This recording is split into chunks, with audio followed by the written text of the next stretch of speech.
Assalamualaikum warahmatullahi wabarakatuh. Salam dan bahagia.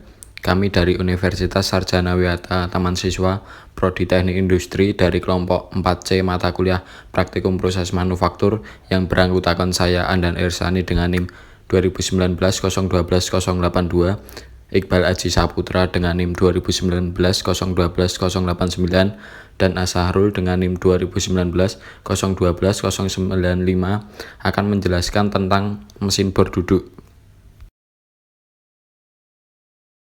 Pada kesempatan kali ini, saya Iqbal Aji Saputra dengan NIM 2019-012-089 akan menjelaskan pengertian mesin bor duduk dan kegunaannya. Mesin bor duduk, seperti namanya, maka mesin bor duduk ini dapat digunakan sembari duduk. Biasanya mesin bor duduk digunakan untuk melubangi besi, namun lubang yang akan dibuat pada besi tersebut tidaklah sedikit, sehingga mesin bor duduk ini didesain dengan sedemikian rupa untuk membantu penggunanya agar tidak mudah lelah saat memakainya. Cara menggunakan mesin bor duduk ini tidak sulit. Dengan memutar tuasnya, maka mata bor dan kepala bor akan turun ke bawah. Dengan desain demikian pula, mesin bor duduk ini mampu mengebor beberapa lapis besi secara langsung, tentunya dengan tebal maksimal yang sesuai dengan panjang mata bor yang digunakan. Mesin bor ini juga digunakan dengan putaran lambat. Meski begitu, kecepatan dapat diatur melalui blading di bagian atasnya. Di samping itu, ia memiliki ukuran yang beragam seperti mesin bor duduk tangan.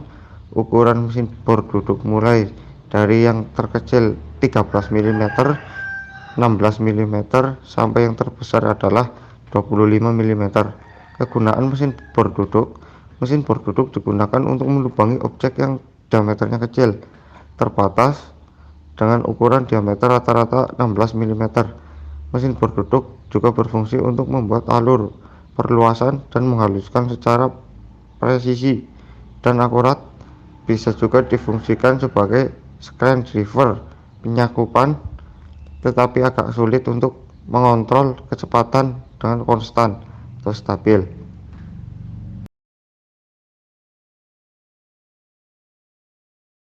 Pada kesempatan kali ini, saya Asrul dengan NIM 2019-01-2095 akan menjelaskan tentang karakteristik pengerjaan mesin bor duduk. Karakteristik pengerjaan mesin bor duduk antara lain: 1. Drilling adalah proses yang digunakan untuk membuat satu lubang pada benda kerja yang solid. 2. Step drill adalah proses yang digunakan untuk pembuatan lubang dengan diameter bertingkat. 3. Reaming adalah cara akurat pengepasan dan finishing lubang yang sudah ada sebelumnya. 4. Boring, proses memperluas sebuah lubang yang sudah ada dengan satu titik pahat. Boring lebih disukai karena kita dapat memperbaiki ukuran lubang atau keselarasan dan dapat menghasilkan lubang yang halus. 5. Contour bore, operasi ini menggunakan pilot untuk membimbing tindakan pemotongan. Digunakan untuk proses pembesaran ujung lubang yang telah dibuat dengan kedalaman tertentu untuk mengakomodasi kepala baut. 6. Contour sick atau bor benang, khusus pembesaran miring terbentuk kerucut pada akhir lubang untuk mengakomodasi skrup versik. Kerucut sudut 60 derajat, 62 derajat, 90 derajat, 100 derajat, 110 derajat, 120 derajat, 7 derajat. 7. Tapping. Tapping adalah proses di mana pembentuk ulir dalam. Hal ini dilakukan baik oleh tangan atau oleh mesin.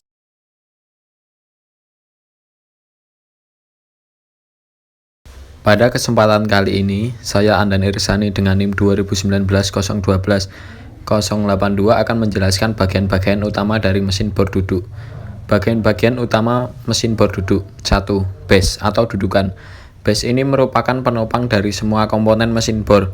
Base terletak paling bawah menempel pada lantai, biasanya di baut.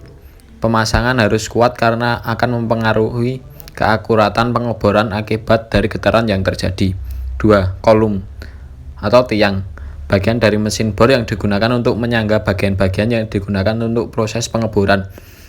Kolom berbentuk silinder yang mempunyai alur atau rel untuk jalur gerak vertikal dari meja kerja. 3. Tabel. Meja. Bagian yang digunakan untuk meletakkan benda kerja yang akan dibor. Meja kerja dapat disesuaikan secara vertikal untuk mengakomodasi ketinggian pekerjaan yang berbeda atau bisa berputar ke kiri dan ke kanan dengan sumbu poros pada ujung yang melekat pada tiang. 4. Drill atau mata bor adalah suatu alat pembuat lubang atau alur yang efisien.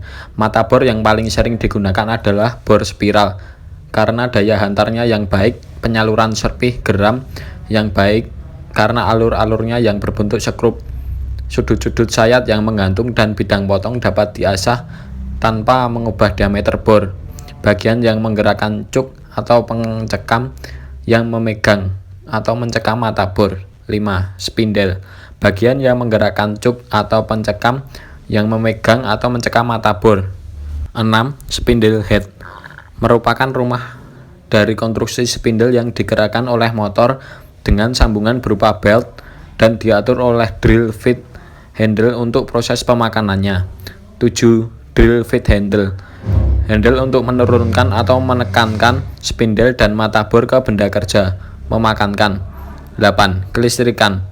Penggerak utama dari mesin bor adalah motor listrik. Untuk kelengkapannya mulai dari kabel, power, dan kabel penghubung, fuse, sekring, lampu indikator, saklar on atau off, dan saklar pengatur kecepatan.